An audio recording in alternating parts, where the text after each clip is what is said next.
Hello everyone, welcome to editorial insights, जिसमें हम focus करते हैं वो कॉम्प्रिहेंशन और वोकैबुलरी स्किल्स को इम्प्रूव करने में with the help of editorials.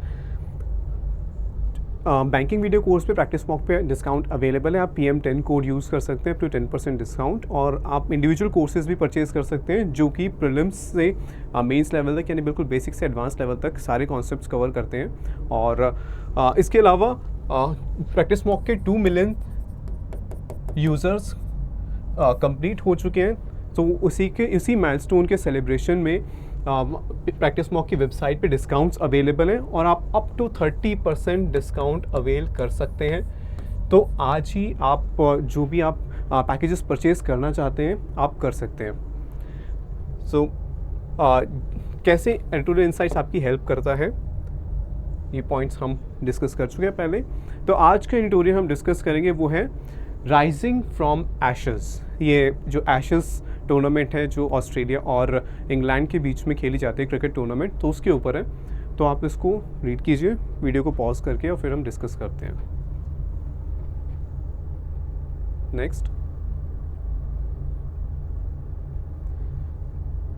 Next okay, ठीक है। तो आई होप आपने वीडियो को पॉज करके ये एडिटोरियल आपने रीड कर लिया है without the help of any dictionary.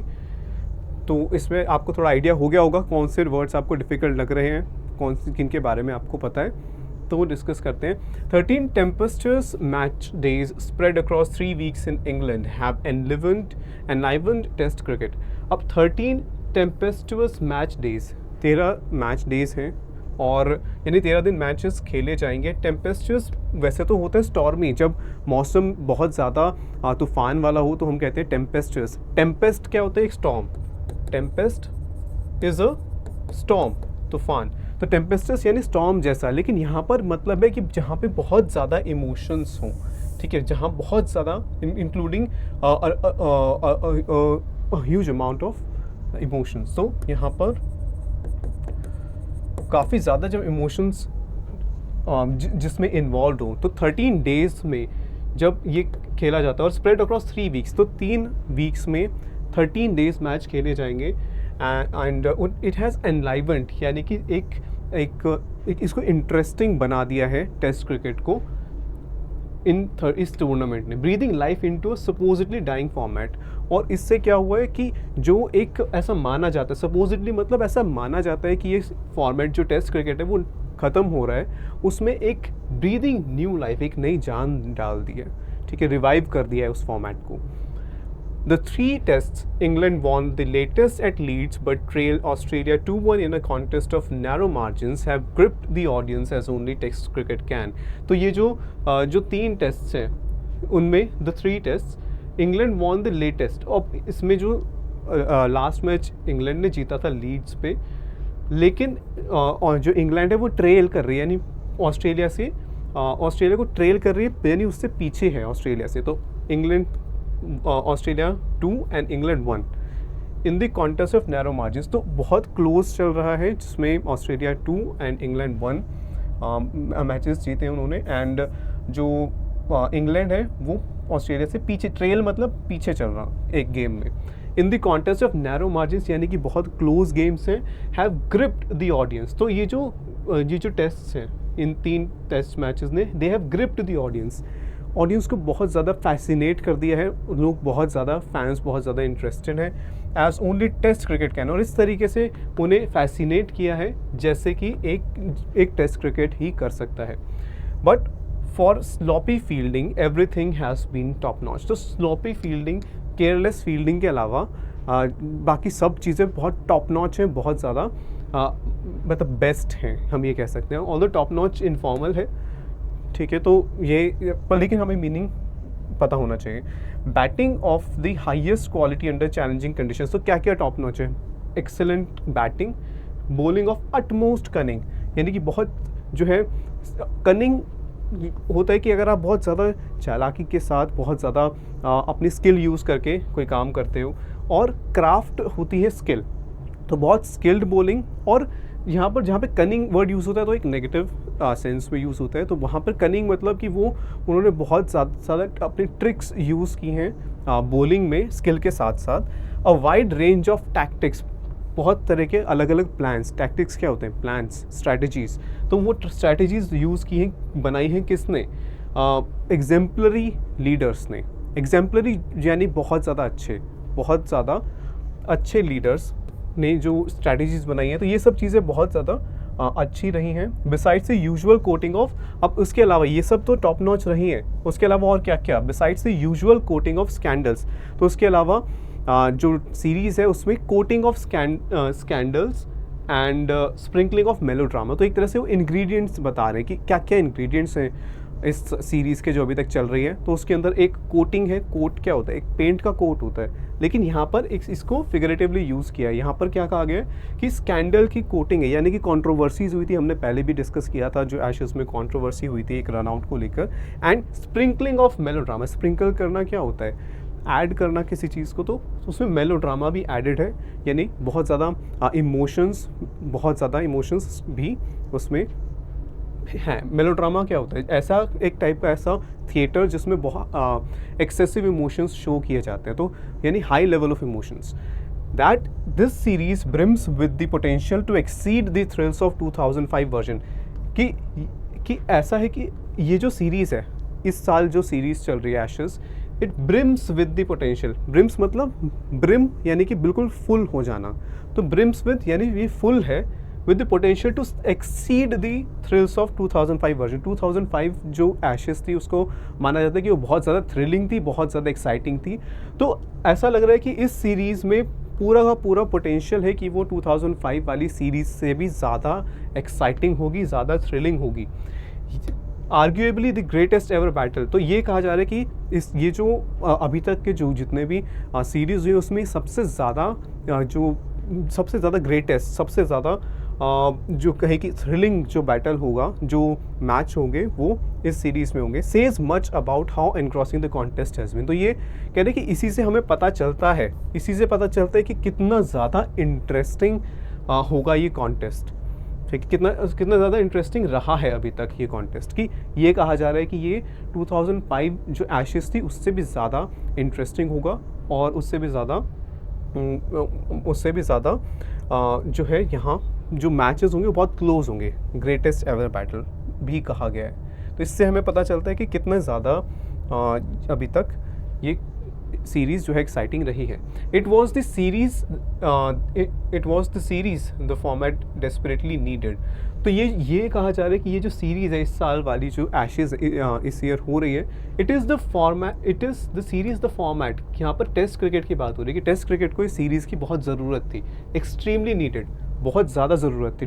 Desperately needed मतलब एक्सट्रीमली नीडेड, तो क्योंकि आजकल T20 जो है वो डोमिनेंट हो रहा है, पॉपुलैरिटी T20 की ज़्यादा है, और मिलियू क्या होता है, एक कोई पर्टिकुलर एरिया या फिर बैकग्राउंड एनवायरनमेंट कह सकते हैं। आजकल T20 का जो T20 ज़्यादा पॉपुलर है उसका एनवायरनमेंट है, और T20 इस सेंस में टेस्ट क्रिकेट को इस सीरीज़ की बहुत ज़रूरत थी टू स्टे रेलेवेंट, ताकि वो आज के टाइम में भी इम्पॉर्टेंट रह सके टेस्ट मैच।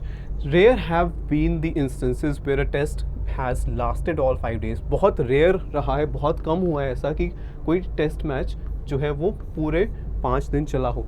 इंस्टेंसेस यानी कि ऐसा बहुत कम हुआ है, इंस्टेंस होना कोई चीज़ होना, हैपन, ठीक है, there have been the instance, ऐसा बहुत कम हुआ है जब पूरे 5 दिन जो टेस्ट मैच है वो चला हो, और had the audience hooked to their seats till the last sequence of action, और ऐसा उसमें भी जब लास्ट बिल्कुल एंड के जो मोमेंट्स हैं जहाँ पे लास्ट एक्शन हो रहा है, लास्ट मोमेंट्स पे जब गेम खेला जा रहा है, तो उस वक्त तक भी जो ऑडियंस है वो हुक्ड है, वो अब हुक टू देयर सीट्स, यानी कि वो अभी भी अपने सीट्स पर ही फिक्स्ड है, अपने सीट से उठ नहीं पा रहे, इतना ज़्यादा जो इंटरेस्टिंग एक्शन है। The unputdownable nature of the series, unputdownable एक इनफॉर्मल वर्ड है, मतलब कि पुट ऐसा ये एक प्रॉपर वर्ड नहीं है। अनपुट डाउनेबल आप समझ सकते हो क्या होगा, कि जिसे आप नहीं छोड़ सकते, इतना ज़्यादा इंटरेस्टिंग, इतना ज़्यादा थ्रिलिंग, लेकिन ये हम यूज़ नहीं करते जब हम फॉर्मल कम्युनिकेशन करते हैं तो एग्जाम पॉइंट ऑफ व्यू से इंपॉर्टेंट नहीं है। तो जो ये थ्रिलिंग नेचर, जो इतना इंटरेस्टिंग नेचर है सीरीज़ का, इज़ इंडेटेड टू बेसबॉल। अब ये किस वजह से इतना इंटरेस्टिंग कैसे हुआ, ये बेसबॉल की वजह से हो। वो क्या है, the radical ideology of playing cricket in the most aggressive fashion. ये है एक ऐसा तरीका क्रिकेट खेलने का जिसमें बहुत ज़्यादा एग्रेसिवली गेम को खेला जाता है। तो रेडिकल होता है रेवोल्यूशनरी, कुछ बिल्कुल ही नया, कुछ कोई चीज़ बना दी जाए। तो यहाँ पर एक नई आइडियोलॉजी जिसमें बिल्कुल एग्रेसिव तरीके से गेम को खेला जाता है। Refuting some of the well worn fundamentals, refuting, rejecting. तो यहाँ पर वो क्या करते हैं कि वो बहुत एग्रेसिव वे में खेला जाता है इस आइडियोलॉजी में गेम, और उसमें रिजेक्ट कर दिया जाता है कि जो बहुत बेसिक जो रूल्स हैं या बेसिक जो फंडामेंटल्स हैं, फंडामेंटल मतलब बेसिक रूल्स नहीं, जो बेसिक वेल वॉर्न यानी कि बहुत टाइम से जो चले आ रहे हैं कि ऐसे खेलना चाहिए क्रिकेट को, तो उन चीज़ों को हटा देते हैं। उसकी जगह वो एग्रेसिवली खेलते हैं। And redefining the way it is played and perceive. Redefine यानी दोबारा से किसी चीज़, एक नए तरीके से किसी चीज़ को शो करना या प्रेजेंट करना। तो यहाँ पे रीडिफाइनिंग, दोबारा से डिफाइन कर देना किसी चीज़ को कि कैसे क्रिकेट खेला जाना चाहिए। पहले कहा जाता था इस तरीके से खेलना चाहिए, अब उसको रीडिफाइन किया जा रहा है। अब कहा जा रहा है कि अब इस तरीके से हमें खेलना चाहिए, यानी एग्रेसिव जो वे है उस तरह खेलना चाहिए। और उसके अलावा ये भी रीडिफाइन किया जा रहा है कि कैसे क्रिकेट को देखा जाए, कैसे व्यू किया जाए, परसीव करना, देखना या समझना किसी चीज़ को। At the core of it is simplicity, और कोर होता है किसी चीज़ का सेंटर। तो इस आइडियोलॉजी के सेंटर में क्या है, simplicity. Cricket reduce to the fundamental, बिल्कुल जो बेसिक रूल्स हैं उनकी बात होती है। About fostering an environment to express one's talent natural and fully. और इस आइडियोलॉजी के अकॉर्डिंग प्रमोट किया जाता है कि ऐसा एनवायरनमेंट बनाया जाए जहाँ पे कोई जो प्लेयर्स है अपना टैलेंट वो नेचुरली और फुली वो अपना टैलेंट दिखा सकें। 10 more days of cricket remain, तो 10 और दिन बचे हैं। 10 more days replete with infinite possibilities, और ये दिन जो है they are filled with, replete with यानी कि filled with infinite possibilities, इतनी सारी possibilities है क्या होगा आगे, और इतने सारे नैरेटिव स्टोरीज़, बहुत सारी इनफाइनाइट स्टोरीज़ होगी जिनके बारे में हमें पता चलेगा। लेगेसीज़, कोई इवेंट होती है, कोई इंपॉर्टेंट इवेंट होती है तो उसके आगे फ्यूचर में कुछ इफ़ेक्ट्स होते हैं, उसको हम लेगेसी कहते हैं। ऐसे ही कोई पर्सन है और उसने कुछ बहुत इन्फ्लुएंशियल, कुछ बहुत ज़्यादा इंपॉर्टेंट कुछ किया जिसके फ्यूचर में इम्पैक्ट पड़ेगा, तो उसको भी हम लेगेसी कहते हैं। तो ये जो गेम है, क्योंकि ये इतना ज़्यादा थ्रिलिंग है और इतना पॉपुलर है, तो उसके जो आगे फ्यूचर में उसके जो इफ़ेक्ट होंगे उसकी बात हो रही है। एंड रिग्रेट्स की, जो मे भी कुछ ऐसे भी डिसीजंस होंगे जिनके आगे रिग्रेट्स होंगे। गेम स्पोर्ट्स में हमेशा ऐसा होता है कि अगर कहीं गलत डिसीजंस भी होते हैं तो उसके रिग्रेट्स यानी कि सैडनेस भी फील होती है। Only once has either of the teams overturned a 2-0 deficit. ऐसा सिर्फ एक ही बार हुआ है जब 2-0 से पीछे रहने के बाद उसको पलट दिया गया हो, यानी कि 2-0 से पीछे रहने के बाद भी किसी ने वो सीरीज़ एशेज़ जीती हो। ओवरटर्न करना यानी कि रिवर्स कर देना। तो ये एशेस में एक ही बार हुआ था, ये हुआ था 1936 में, और उसमें it required 651 runs from the blade. यहाँ पर ब्लेड यूज़ तो हुआ है बट ये लिटरली ब्लेड नहीं है। ब्लेड यानी कि वहाँ पर बैट के लिए यूज़ किया गया है वर्ड। तो from the bat of Donald Bradman it would call for a monumental effort to repeat the feat. तो एक ही बार ऐसा हुआ था और उसमें भी डोनाल्ड ब्रैडमैन ने इतने 651 रन्स बनाए थे, तब जाके जो 2-0 से पीछे चल रही थी टीम उसको उन्होंने रिवर्स किया और सीरीज़ को जीता।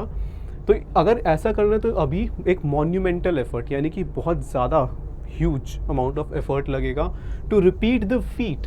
फीट होती है अचीवमेंट, ठीक है। तो ये फीट वर्ड पहले भी कई बार हमने कवर किया है, और अभी इस जो हम नेक्स्ट एडिटोरियल अभी इस वीडियो में देखेंगे तो उसमें भी फीट जो है वो दोबारा आएगा। तो फीट क्या होता है, अचीवमेंट, अब तक आपको याद हो गया होगा। But if any team is not weighed down by the burden of history, लेकिन अगर कोई टीम वेड डाउन नहीं है, वे डाउन करना यानी कि स्लो हो जाना, किसी वजह से कोई आपकी परफॉर्मेंस को अफेक्ट करे कोई चीज़, तो किसी बर्डन की वजह से, बर्डन क्या होता है, बोझ, तो अगर कोई but if any team is not weighed down by the burden of history, if any team could imagine the impossible, it would be the Bazball drunk brigade of Stokes. तो क्या कहा जा रहा है कि जो हिस्ट्री के बर्डन को, यानी कि पास्ट में कैसी उनकी परफॉर्मेंस रही, उससे अफेक्ट ना हो, अगर कोई टीम है जो इमेजिन कर सकता है कि इम्पॉसिबल भी अचीव किया जा सकता है, ऐसी वो टीम होगी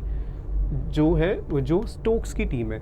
तो ये इंग्लैंड के प्लेयर हैं, तो उनकी टीम है। अब यहाँ पे ब्रिगेड यूज़ किया, ब्रिगेड तो आर्मी की यूनिट होती है ना, तो यहाँ पर भी ये भी लिटरली यूज़ नहीं किया गया है, फिगरेटिवली यूज़ किया गया है, यानी कि एक तरह से कंपैरिजन हो रहा है जो उनकी टीम है और एक यूनिट ऑफ सोल्जर्स, एक यानी कि नंबर ऑफ सोल्जर्स से, तो एक तरह से सोल्जर से कंपैरिजन किया गया है। अच्छा, बेसबॉल ड्रंक मतलब कि वो इस बेसबॉल जो आइडियोलॉजी है उसको वो पूरी तरह से इम्प्लीमेंट कर रहे हैं। Then whatever be the eventual outcome, eventually, finally, eventual, final, तो जो भी फाइनल आउटकम होगा, जो फाइनल रिजल्ट होगा, जो टेस्ट क्रिकेट वुड विन। अब कोई भी टीम जीते कि इसने, क्योंकि ऑडियंस को इतना ज़्यादा थ्रिल कर दिया है कि सब एक्साइटेड हैं, तो इस तरीके से यहाँ पर कहा गया कि जो जीत होगी वो टेस्ट क्रिकेट की ही होगी। सो ये हमने अभी डिस्कस किया एशेस पे जो एडिटोरियल था, एंड आई थिंक जो आप में से जो क्रिकेट फैंस हो गए उन्हें इंटरेस्टिंग लगा होगा, ठीक है। और यहाँ से हमें काफ़ी वर्ड्स भी मिले जो कि हमें पता होने चाहिए। उसमें से कुछ जैसे सपोजिटली, ठीक है, अटमोस्ट, ये सिंपल हैं, थोड़े से जैसे टैक्टिक्स हैं ये इजी है, थोड़े से होंगे जो थोड़ा सा इतना नहीं पता होगा, जैसे एग्जाम्पलरी है, ठीक है, टेम्पेस्टुअस थोड़ा सा डिफ़िकल्ट वर्ड है। तो इसमें हमें रेंज ऑफ वर्ड्स मिलेंगे, ठीक है। तो आपको इसके बहुत ज़्यादा चिंता नहीं करनी है कि आप कितना आप याद रख पा रहे हैं। Over a period of time धीरे धीरे याद होने लगेंगे आपको, ठीक है। अभी हम वो भी डिस्कस करेंगे एक स्पेसिफिक वीडियो में, जिसमें कैसे वो कैप आपको पढ़नी चाहिए वो हम डिस्कस करेंगे। तो ये इम्पॉर्टेंट जो वर्ड्स एंड फ्रेजेस जो हमें इस एडिटोरियल में मिले ये थे, ठीक है। तो चलो अब हम सेकेंड एडिटोरियल की बात करते हैं, जो है second moon shot. Moon shot मतलब कि मून को एम करना। तो एक दूसरी बार हम मून पे अपना जो रोवर है वो पहुंचाने की कोशिश करेंगे। इसरो दोबारा लॉन्च करेगा जो चंद्रयान 3 के नाम से अपना जो मिशन है, तो उसके ऊपर है एडिटोरियल। ये आप एक बार इसको without the help of any dictionary इसको रीड कर लो।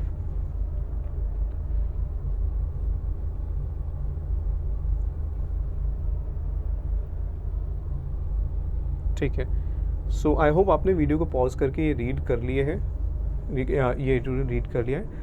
स्टार्ट करते हैं।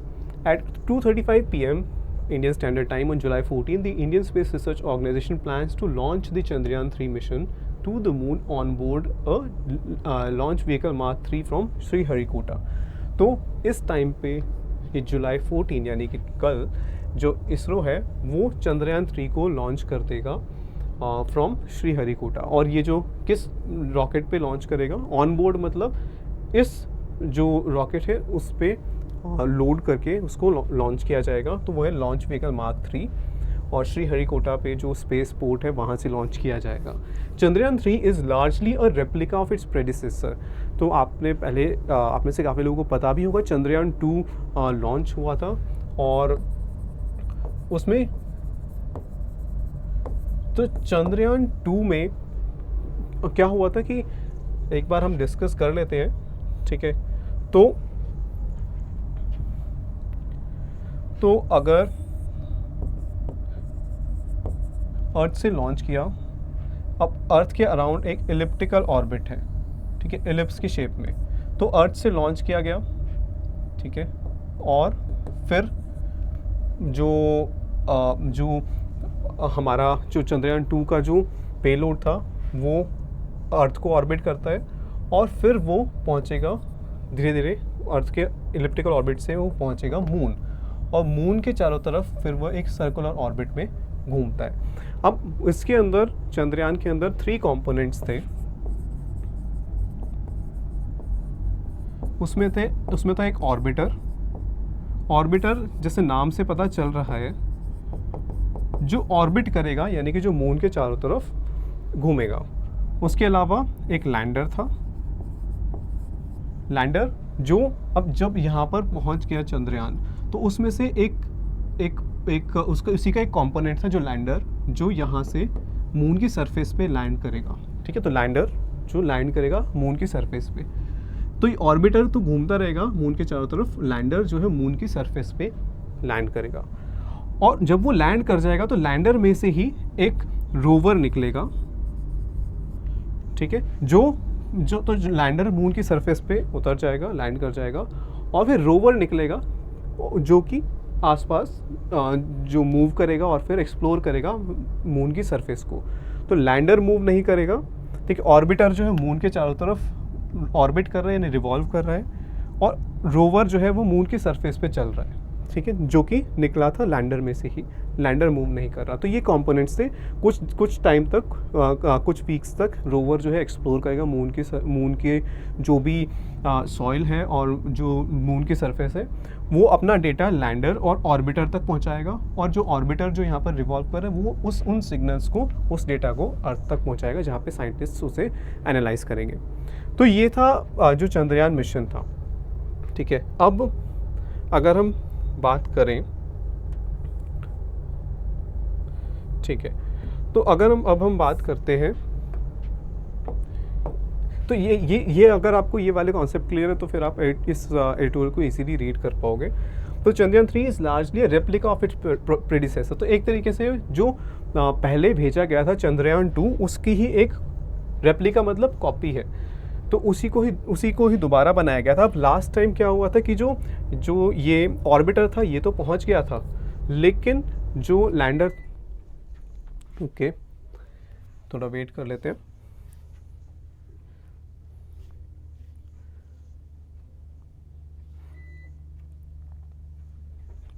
ओके, तो जो ये लैंडर था, ये जो ऑर्बिटर था वो तो ऑर्बिट में पहुंच गया था, लेकिन लैंडर क्रैश हो गया था। वो लैंड जो है बहुत धीरे धीरे उसको आना चाहिए मून के सरफेस पे लैंड होने के लिए, पर वो क्रैश हो गया था, तो वो लैंड नहीं हो पाया था। तो यानी ऑर्बिटर अभी भी मून के चारों तरफ रिवॉल्व कर रहा है।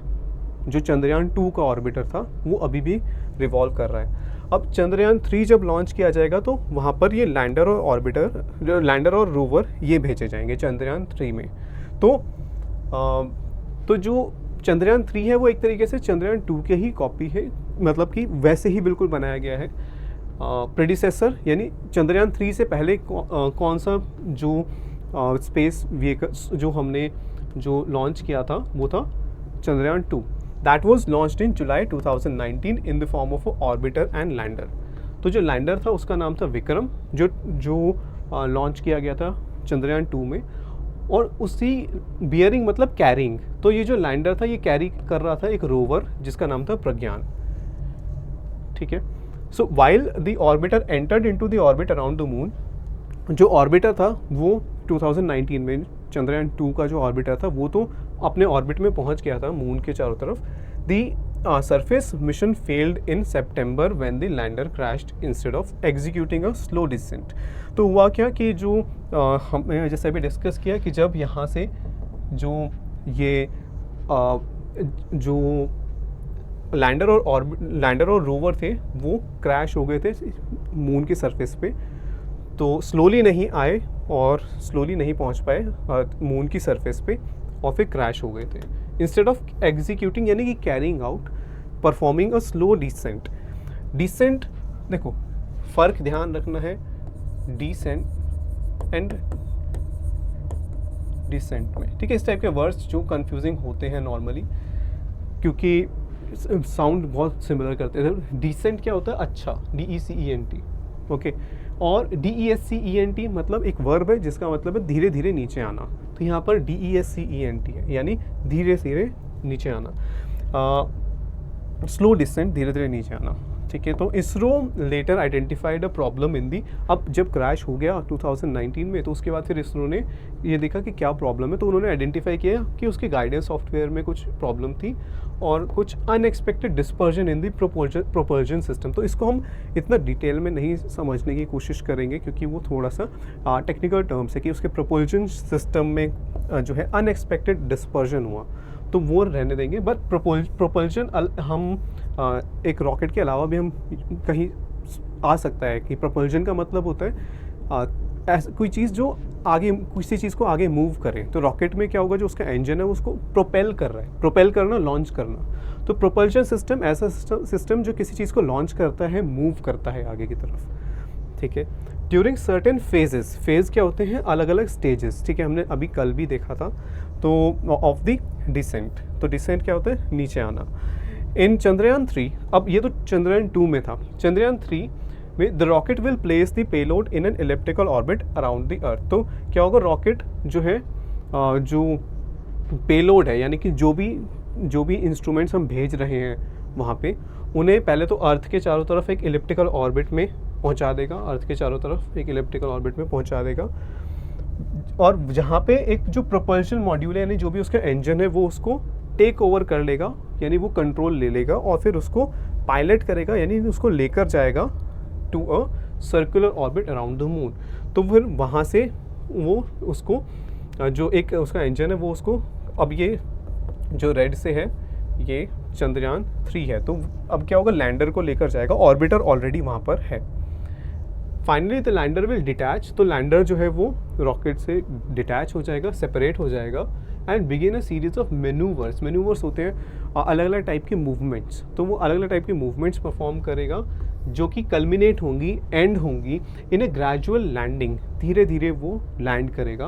कब, अगस्त 23 से 24 के around over the surface. To improve the chances of success at this stage, ISRO has, अब पिछली बार तो क्योंकि क्रैश हो गया था, तो इस बार चांस इम्प्रूव करने के लिए अपने क्या किया है, सक्सेस के चांसेस बढ़ाने के लिए। एक तो लैंडर की लेग्स को ज़्यादा स्ट्रॉन्गर बनाया गया है, उसका जो मिनिमम थ्रस्ट है उसको कम किया गया है। तो थ्रस्ट होता है कि एक जो किसी चीज़ को ड्राइविंग फोर्स होती है किसी चीज़ की, तो उसको कम किया गया है।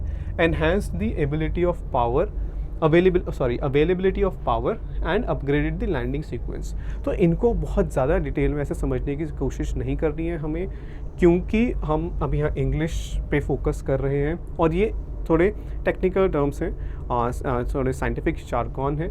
तो आप चाहें तो बिल्कुल इनके बारे में पढ़ सकते हैं, लेकिन ये इन सब चीज़ों को आपको ऐसे ही ट्रीट करना। अगर एग्जाम में भी ऐसा कोई पैसेज आता है जिसमें साइंटिफिक टर्म्स हैं या साइंटिफिक स्टेप्स मेंशन्ड है, तो आपको उसका थोड़ा आइडिया होना चाहिए। ठीक है, मिनिमम थ्रस्ट को कम किया गया है, ठीक है, पावर को बढ़ाया गया है और लैंडिंग सीक्वेंस को अपग्रेड किया, यानी उसमें कुछ चेंजेस किए गए, उसको इम्प्रूव किया गया।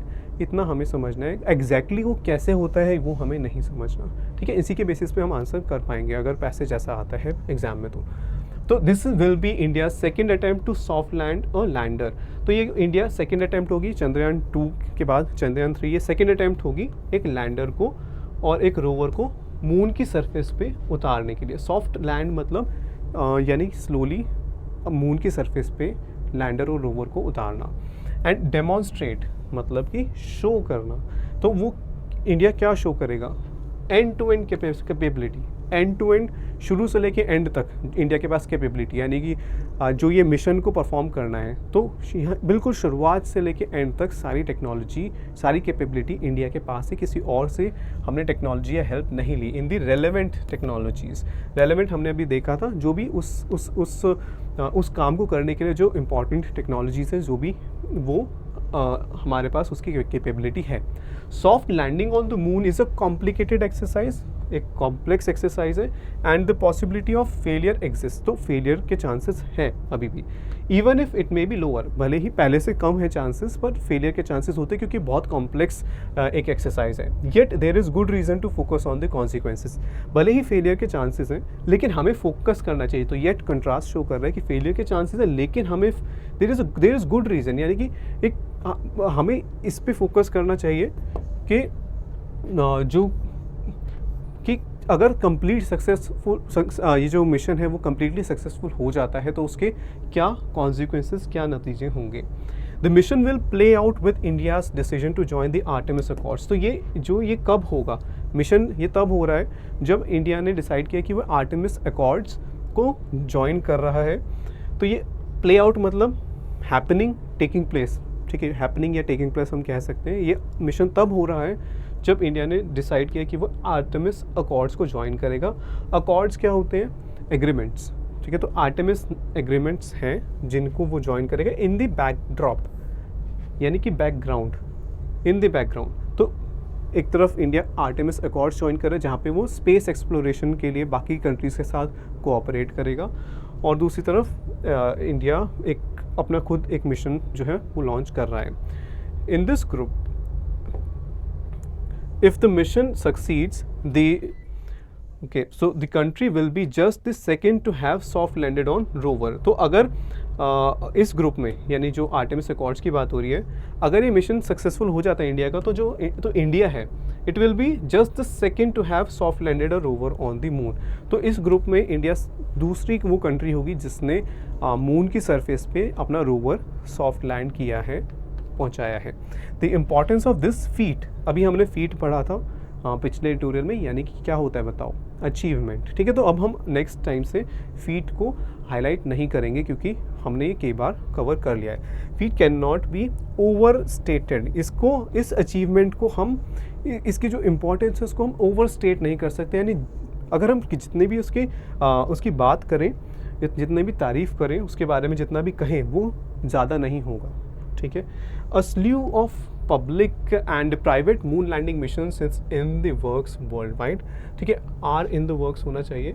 तो एक number of, a slew of मतलब अ नंबर ऑफ, कई जो पब्लिक और प्राइवेट मून लैंडिंग मिशंस हैं जो अभी इन द वर्क्स, यानी अभी प्रोसेस में है, उनके ऊपर काम चल रहा है। As the establishment of permanent basis on the natural satellite, यानी moon has emerged as a major geopolitical goal. तो कई मिशंस चल रहे हैं जिसमें पब्लिक यानी गवर्नमेंट के भी मिशंस और प्राइवेट मिशंस भी, कि लैंडर्स को वो सॉफ्ट लैंड कराया जाए मून पे, क्योंकि वहाँ पर एक परमानेंट बेस बनाना, वहाँ पर परमानेंट बेसिस बनाना एक नया गोल, एक नया टारगेट बन गया है, जियोपॉलिटिकल टारगेट बन गया है। तो एमर्ज का मतलब है एमर्ज का मतलब होता है अपीयर होना या सामने आना। तो अब यहाँ पर हम कहेंगे कि वहाँ पर परमानेंट बेसिस बनाना एक नए गोल की तरह उभर कर आया है। द अकॉर्ड्स डिफाइन, अब यहाँ पर आर्टेमिस अकॉर्ड्स की बात हो रही है, तो वो क्या करते हैं? दे define the US led axis. वो बात करते हैं कि एक तरफ तो है यूएस लेड ग्रुप जो स्पेस एक्सप्लोरेशन पे काम करेगा, तो जो आर्टेमिस अकॉर्ड्स है उसको लीड कर रहा है यूएस। दूसरी तरफ वाइल, तो कंपैरिजन हो रहा है कि एक तरफ तो आर्टेमिस अकॉर्ड्स है जिसे यूएस लीड करे, दूसरी तरफ चाइना और रशिया है जो वर्क कर रहे हैं इंटरनेशनल लूनर रिसर्च स्टेशन पे। तो वो दूसरी तरफ उनका एक ग्रुप कह सकते हैं, group of countries. The success of Chandrayaan 3 will also make it the surface mission closest to the lunar south pole to date. तो मून के भी पोल हैं, नॉर्थ एंड साउथ। तो आज तक अगर ये सक्सेसफुल होता है मिशन, तो ये जो मून के साउथ पोल के सबसे क्लोजेस्ट मिशन जो होगा वो यही होगा। टू डेट मतलब अभी तक, प्रेजेंट तक, ठीक है। तो a region of the moon that has been found to be geologically unique. तो ऐसा वो जो मून का साउथ पोल है वो जियोलॉजिकली, यानी जो वहाँ पर रॉक्स हैं या जो वहाँ पर जो मून की जो सॉइल है वो बहुत यूनिक है, बहुत अलग है। And host two spots in permanent shadow, और वहाँ पर ऐसे वो उस लूनर साउथ पोल पे ऐसी जगहें हैं जहाँ पे हमेशा शैडो रहती है, कभी सनलाइट नहीं पहुँचती। To study these and other features, तो इस टाइप के जो फीचर्स हैं, यहाँ पर जियोलॉजिकल फीचर्स की बात हो रही है, जो मून की सरफेस पे अलग अलग टाइप के फीचर्स हैं, क्रेटर्स हैं या और डिफरेंट टाइप के फीचर्स हैं, तो उन्हें उन जियोलॉजिकल अलग अलग टाइप की जो कैरेक्टरिस्टिक्स हैं उन्हें स्टडी करने के लिए the mission has 6 scientific payloads, 6 payloads हैं, यानी 6 इंस्ट्रूमेंट्स हैं, साइंटिफिक इंस्ट्रूमेंट्स हैं।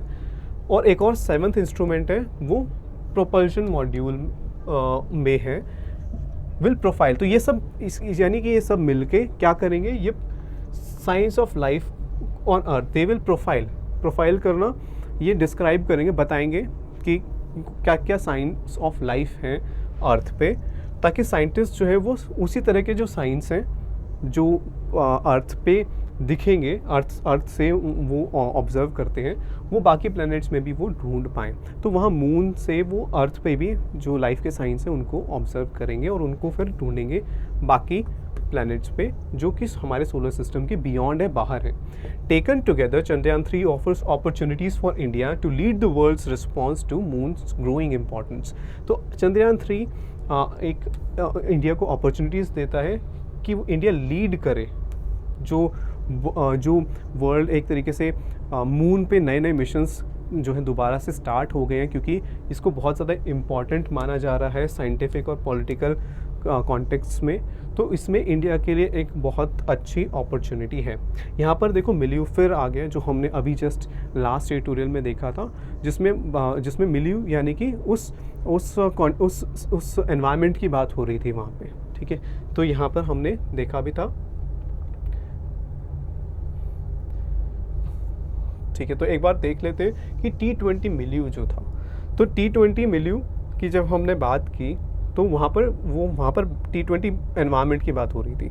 यहाँ पर पॉलिटिकल मिल्यू यानी कि हम कह सकते हैं कि इस डोमेन में,